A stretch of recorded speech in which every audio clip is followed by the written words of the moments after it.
Hi everyone and welcome to my fourth YouTube video. Today I've been doing this for a month, which is so exciting for me. I've loved watching my YouTube channel grow in this time and I can't wait to see how much more it's going to grow over time. Today this video is going to be all about understanding keywords in Google Ads. So this includes their match types, how to add them, what they mean and what they will match against once they're live. And I've even thrown in a few of my top tips at the end, so I hope you enjoy this video. Thanks for watching.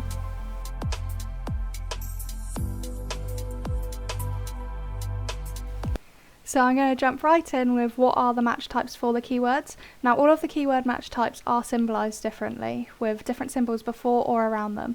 So I'm just going to hop over to screen share and I'll go through them.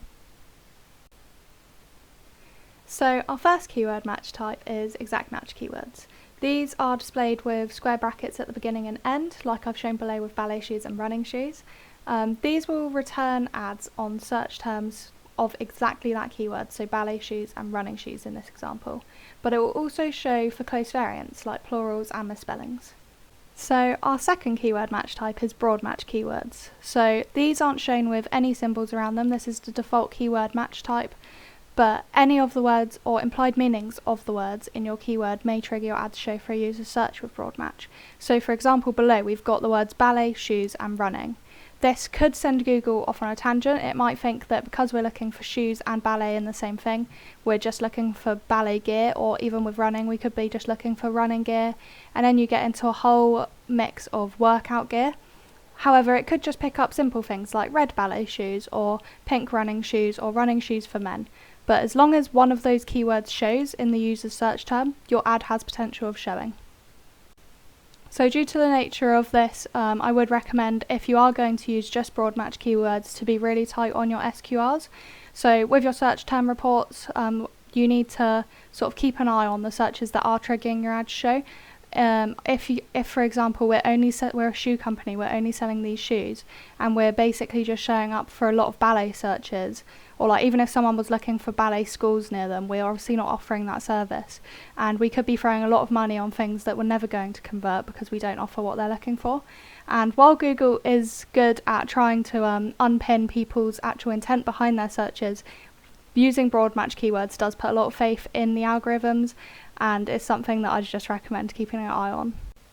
However, if you were looking to just get a lot of reach for your keywords, broad match is the way to go for it, but again, do keep an eye on the search terms because there's reach and then there's just having no relevancy to your ads whatsoever. As a sidebar, whilst we're here, I'm just going to quickly add in that your keywords don't need to be in capital letters. That's just the font I've used. That's the font I use for all of my branded stuff, so it doesn't need to be capital letters, and in fact I use lowercase for all of my keywords.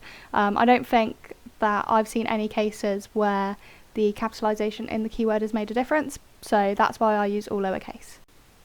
So next up we have phrase match keywords. These are shown by having a speech mark at the beginning and end of the keyword, and for an ad to show against a phrase match keyword, then the user search term has to have the phrase in your keyword within it. So for example we've got ballet shoes and running shoes, so this could show up for where can I buy the best ballet shoes, or ballet shoes for sale in Dorset, and vice versa. So as long as it has that phrase in it, it can have other keywords before and after it within the search term, but it has to have that exact phrase in the middle of the search term.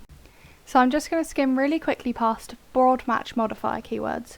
These are shown with a plus before certain words or all of the words in the keyword, but essentially I'm only going to skim past this one because Google are actually getting rid of this match type.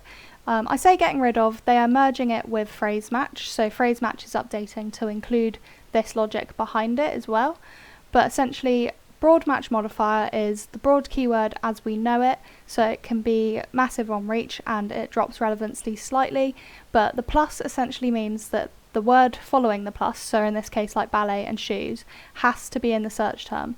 So whereas if we didn't have the pluses in this scenario and it was just cheap ballet shoes as a broad match keyword, we would have searches for coming up for cheap everything. We could have someone searching for cheap holidays to Spain and our ad would have a chance of showing.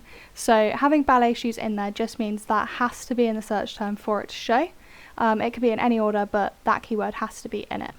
As I said, they're merging this with phrase match, so I wouldn't go creating any broad match modifier keywords. I say if you really want broad match modifier keywords, then to just make a phrase match, but these were in existence, and if you hear people talking about them, this is what they mean. And finally we have negative keywords. So I'd argue that this is one of the most important things that you need to be aware of. Negative keywords essentially make searches stop showing against your ads. So if you've got a load of trash search terms coming in, this is a great way to thin them out and essentially save a lot of money in the long run. So two that I always go for, unless I'm advertising jobs and postcodes, are jobs and postcodes. So if I'm advertising products for sale, the last thing I want are people looking for jobs and people trying to find the address of their store. So this really thins out a lot of the lower performing search terms, and it saves us money in the long run. These can be added as either negative exact match or negative phrase match.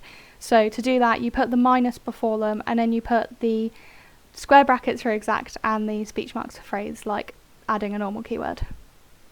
So that is the sum up of our keyword match types. So obviously we've got exact, broad and phrase and broad match modifier, as well as our negative keywords. My top tips include splitting your campaign out by match type.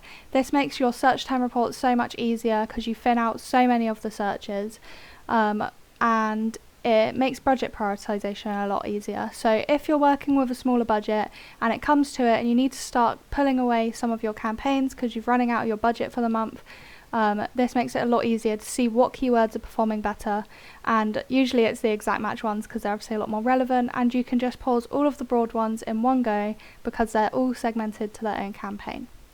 I also find it's a much tidier structure. I'm a little bit anal about my account structure, so it gives me peace of mind in that sense.